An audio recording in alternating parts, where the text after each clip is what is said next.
के बाद अब खबरों को विस्तार से देखते हैं और सबसे पहले बात करते हैं ऐसी दो घटनाओं की जिसने पूरे बिहार को दहला कर रख दिया। दरअसल शनिवार की सुबह दो घटनाओं ने बिहार को दहला कर रख दिया। दो तस्वीर आपको हम आपकी टीवी स्क्रीन पर दिखा रहे हैं, आप देख सकते हैं। पहली तस्वीर मुंगेर की है जहां एक घर में ब्लास्ट से दो लोगों की मौत हो गई, साथ ही आसपास के 6 घरों को नुकसान हुआ है। ब्लास्ट आखिर कैसे हुआ यह पता नहीं चल सका है। दूसरी तस्वीर आप देख सकते हैं जो बेगूसराय की है जहां अपराधियों ने पुलिस को खुली चुनौती देते हुए गश्ती के दौरान पुलिस की गाड़ी पर हमला कर दिया और गोलीबारी की जिसमें होमगार्ड के एक जवान की मौत हो गई।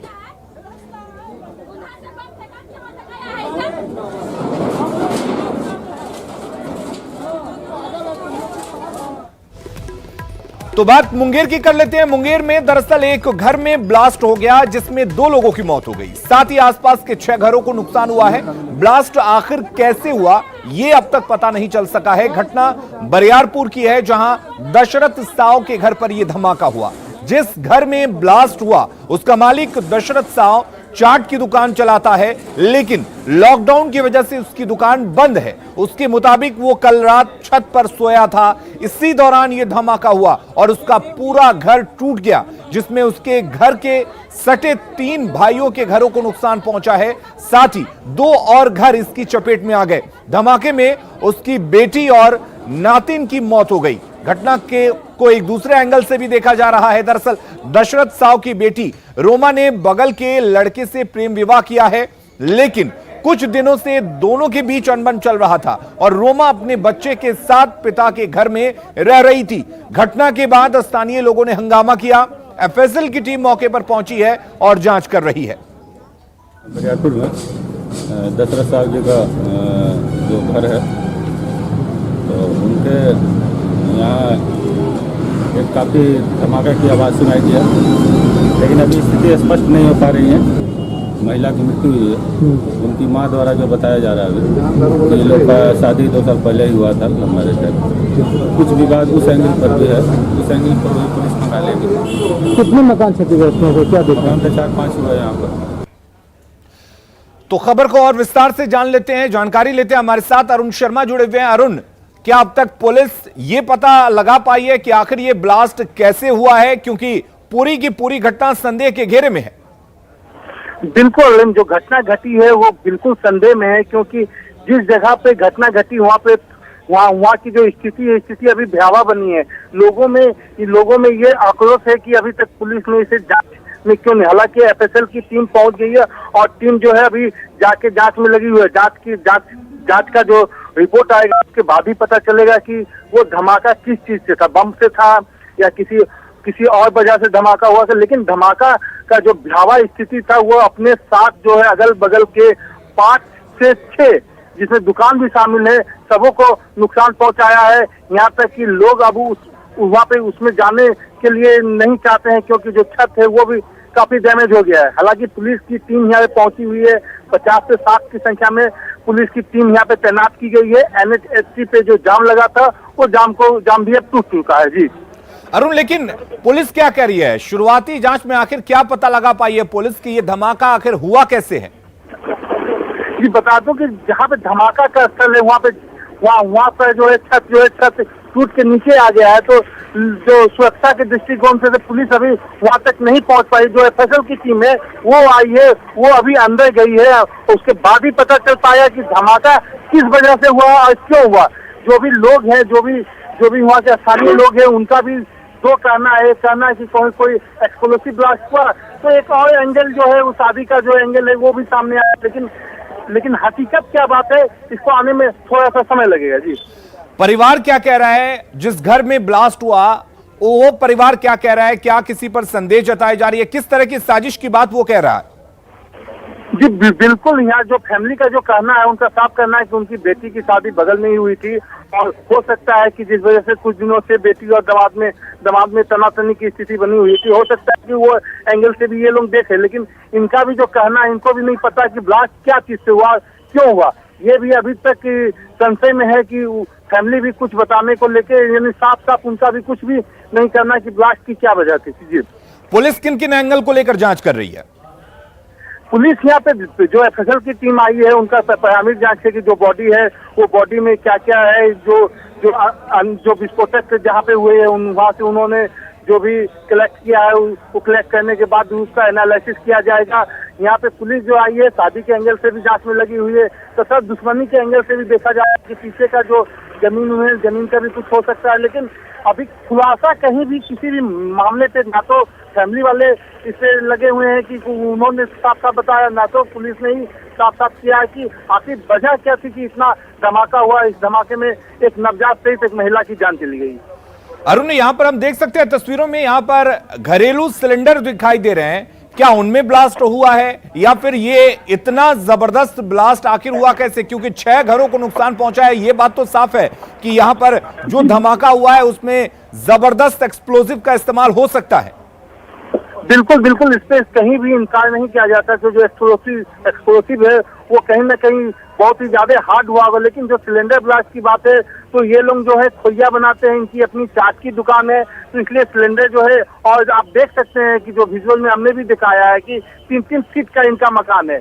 ये 4 भाई है, चारों भाई में 3-3 फीट का हिस्सा लगा हुआ है। जो एक्सप्लोसिव हुआ, जो धमाका हुआ, धमाका के वजह से उन भाइयों के भी मकानों को काफी क्षति हुआ है। जी, एफएसएल की टीम क्या कुछ करी है? किस तरीके के साक्ष्य वहां पर अब तक जुटाए जा चुके हैं? देखिए, एफएसएल की टीम जो है वहाँ पे जो ब्लास्ट का जो यहाँ पे स्पॉट है, वहाँ के स्पॉट पे जो भी चीज है, धमाके में जो भी उपयोग किए गए चीज है, जो भी वहाँ पे जैसे कोई मेटल है, जैसे किसी चीज, और जो भी उनका संदेश जिसपे है उन्होंने कलेक्ट किया है, और कलेक्ट करने के बाद अब वो एनालिसिस में लगे हुए हैं कि आखिर धमाका की वजह क्या है। जी, चलिए, बहुत बहुत शुक्रिया अरुण, आपका तमाम जानकारी देने के लिए। आप इस खबर पर नजर बनाए रखिए, क्योंकि पूरी तरह से ये घटना जो है वो संदेह के घेरे में है। आखिर कैसे इतना बड़ा ब्लास्ट हुआ है कि 6 घरों को नुकसान हुआ है, 2 लोगों की मौत हो गई है, परिवार भी संदेह जता रहा है किसी तरह की साजिश का। तो तमाम तरह के खुलासे होने बाकी हैं, हम लगातार आपसे इस बात की जानकारी लेते रहेंगे। और अब बात बेगूसराय की कर लेते हैं, जहां पर अपराधियों ने पुलिस को खुली चुनौती देते हुए जमकर तांडव मचाया। अपराधियों ने गश्ती के दौरान पुलिस गाड़ी पर हमला कर दिया और गोलीबारी की, जिसमें एक होमगार्ड के जवान हर्षवर्धन के सर पर गोली लगी और मौके पर ही उसकी मौत हो गई। घटना लोहिया नगर थाना क्षेत्र के पनहास चौक की है। पुलिस ने घटनास्थल से अपराधियों की बाइक जब्त की है।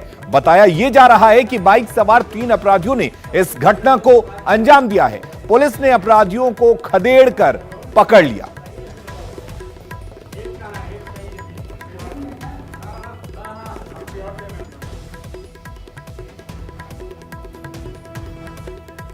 और संतोष हमारे साथ जुड़े हुए हैं। संतोष, जिस तरीके से अपराधियों ने पुलिस को खुली चुनौती दी है और पुलिस की गश्ती दल पर ही हमला कर दिया है, क्या कह रही है पुलिस, क्योंकि अपराधी गिरफ्तार हो चुके हैं? जी बिल्कुल, अभी तक जैसा पुलिस से बात हो पाई है, पुलिस के अनुसार अपराधियों को तत्क्षण जो है पकड़ लिया गया था, क्योंकि अपराधी जो है ये घटना को जब अंजाम दिया था तो फिर ये सूजा वाली सड़क में भागने की कोशिश कर रहा था।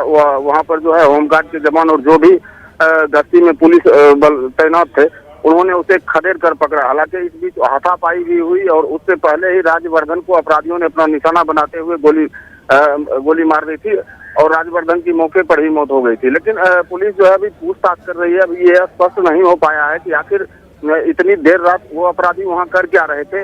और जैसा कि जानकारी मिल पाई है, पुलिस ने जब अपराधियों को देखा तो पुलिस को देखकर अपराधी भागने लगे। इसी बात को लेकर पुलिस को संदेह भी हुई थी, जो आखिर अपराधी भाग क्यों रहे हैं। और पुलिस ने जब पीछा करना शुरू किया तो उन्होंने फायरिंग की थी।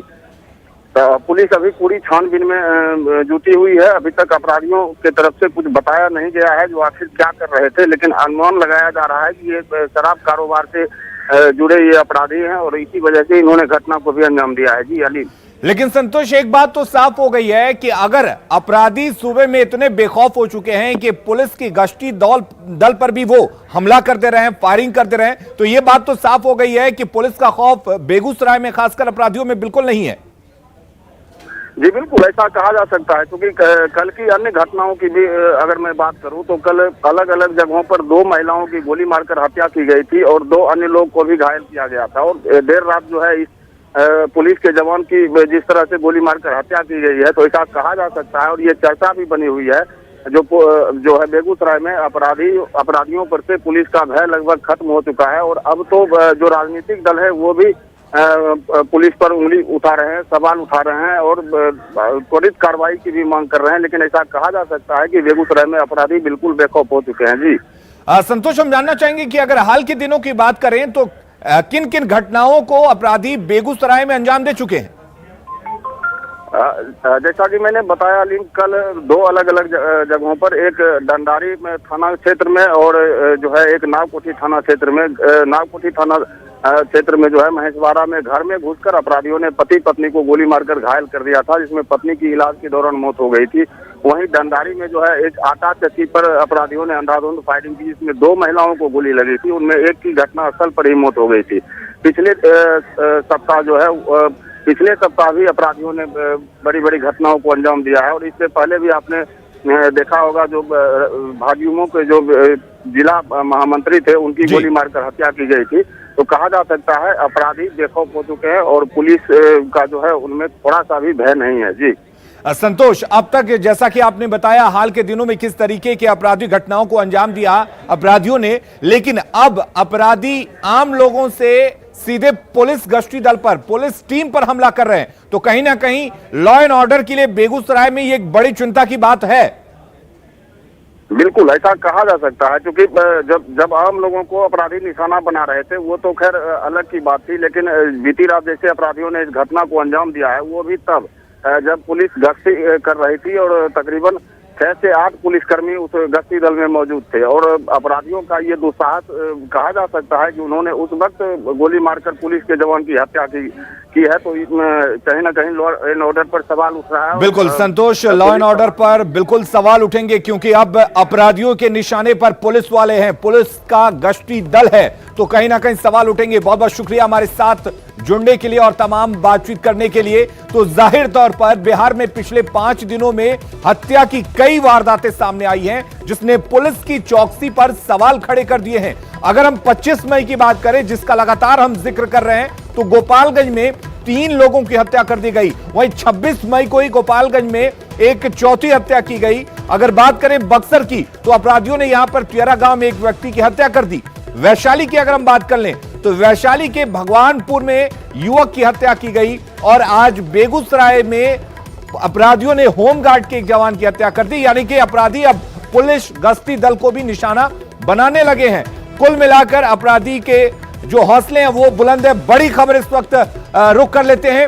बाढ़ में अब डबल मर्डर हुई है। आपको बता दें कि यहां पर पीट कर 2 युवकों की हत्या कर दी गई है। लाठी डंडे से पीट कर हत्या की गई है।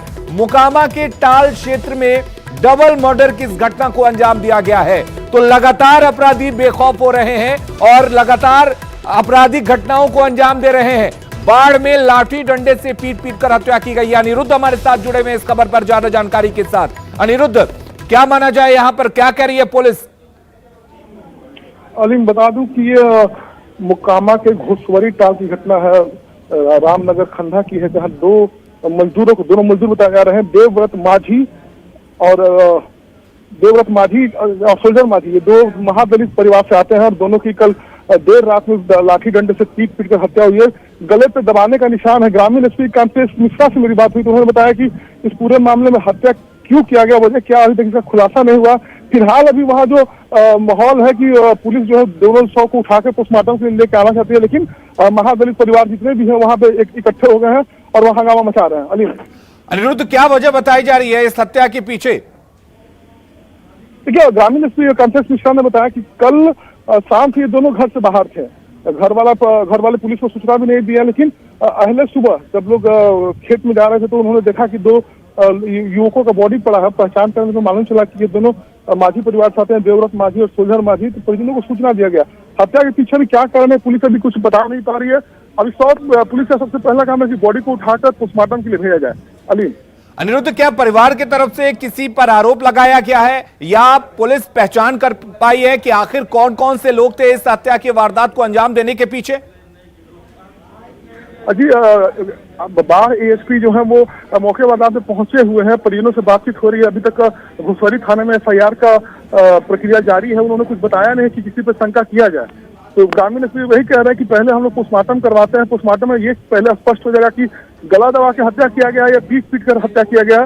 पोस्टमार्टम के बाद परिजन चलिए अनिरुद्ध, यानी कि पुलिस जांच कर रही है हमेशा की तरह, पुलिस जांच में उलझी हुई है और लगातार अपराधी जो आपराधिक घटनाओं को अंजाम दे रहे हैं। अब सवाल यह उठता है कि आखिर पुलिस चौकस है तो वारदात कैसे हुए? सवाल कई है, क्योंकि लगातार जिस तरीके से सूबे में लॉ एंड ऑर्डर की स्थिति बिगड़ती जा रही है, तो सवाल पुलिस पर ही उठेंगे कि आखिर पुलिस जो हमेशा से चौकस होने का दावा करती है, अगर वो चौकस है तो इस तरीके की घटनाएं क्यों आ रही हैं? लॉकडाउन में आखिर क्यों हत्या की वारदातों को लगातार अपराधी अंजाम दे रहे हैं? गश्ती के दौरान क्या अपराधी इतने बेखौफ हो गए हैं कि पुलिस टीम पर हमला कर देते हैं? क्या पुलिस के तमाम दावे जो हैं वो खोखले हो चुके हैं? तो लगातार पुलिस पर सवाल उठेंगे। इस बीच एक और बड़ी खबर आ गई है, कैमूर से बड़ी खबर है, जहां पर बाप बेटे की गला काटकर हत्या कर दी गई है। बेलवा के तराव गांव में इस बड़ी वारदात को अंजाम दिया गया है। हालांकि अब तक हत्यारों का कोई सुराग नहीं मिल पाया है। तो लगातार एक के बाद एक हत्या की खबरें आ रही हैं और पुलिस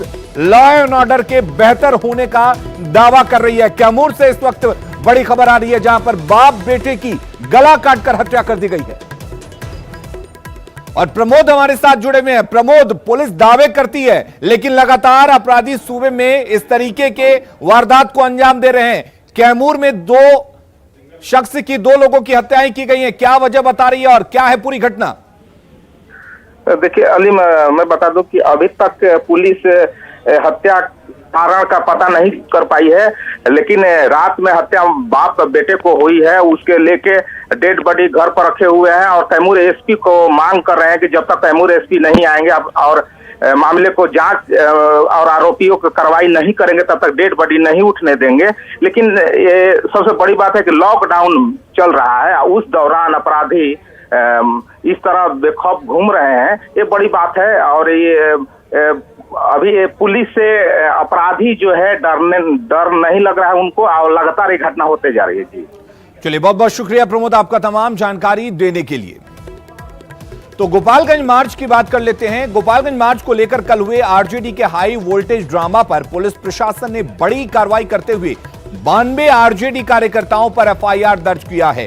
राबड़ी देवी, तेजस्वी यादव, तेज प्रताप, प्रदेश अध्यक्ष जगदानंद सिंह सहित 32 विधायकों और 60 अज्ञात कार्यकर्ताओं पर एफआईआर दर्ज किया गया है।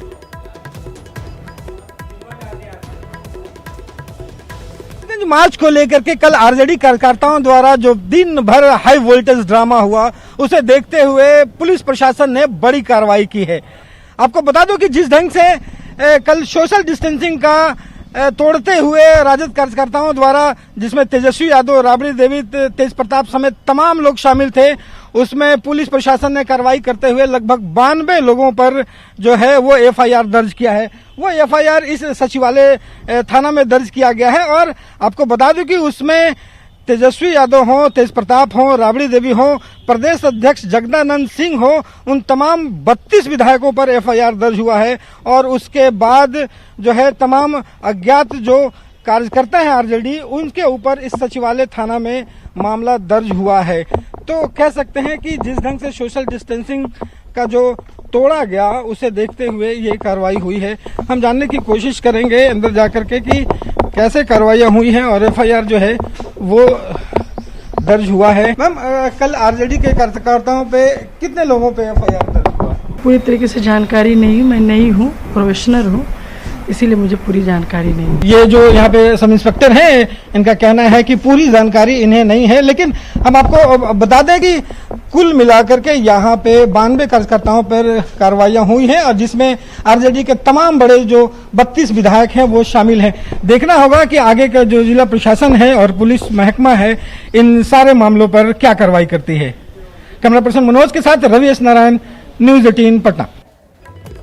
और वहीं कोरोना आपदा के बीच बिहार में मजदूरों पर जमकर सियासत हो रही है। बिहार की राजनीतिक पार्टियों को लग रहा है कि अगर वो मजदूरों का दिल जीत लें तो एक बड़ा वोट बैंक उनके हाथ लग जाएगा। बिहार में मजदूर सियासत पर देखिए हमारी ये रिपोर्ट।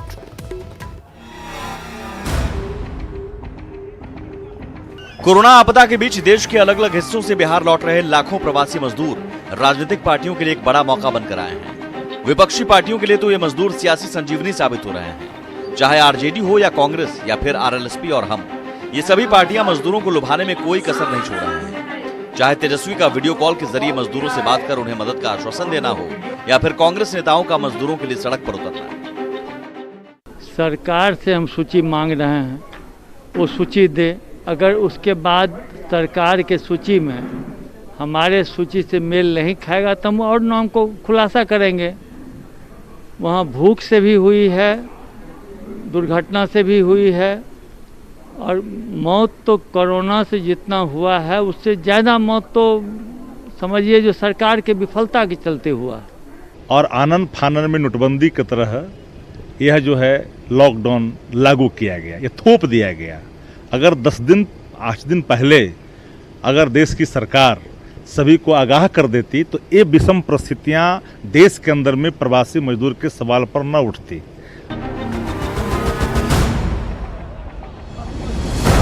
अब तक 25 लाख के करीब प्रवासी मजदूर बिहार पहुंच चुके हैं। अगर इन मजदूरों के परिवार को जोड़ दें तो राजनीतिक पार्टियों के लिए ये एक बड़ा वोट बैंक साबित होगा। सरकार में बैठे लोगों को ये अच्छी तरह पता है कि अगर इसमें सेंध लगाने में विपक्ष सफल हो गया तो उनके लिए मुश्किल खड़ी हो जाएगी। यही वजह है कि सरकार के मंत्री मजदूरों के लिए काम गिना रहे हैं।